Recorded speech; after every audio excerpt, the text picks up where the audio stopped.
والحب ذو العصف والريحان فبأي آلاء ربكما تكذبان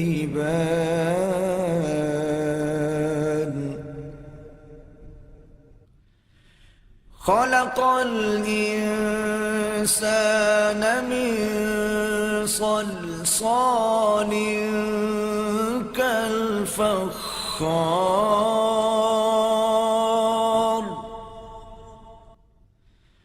وخلق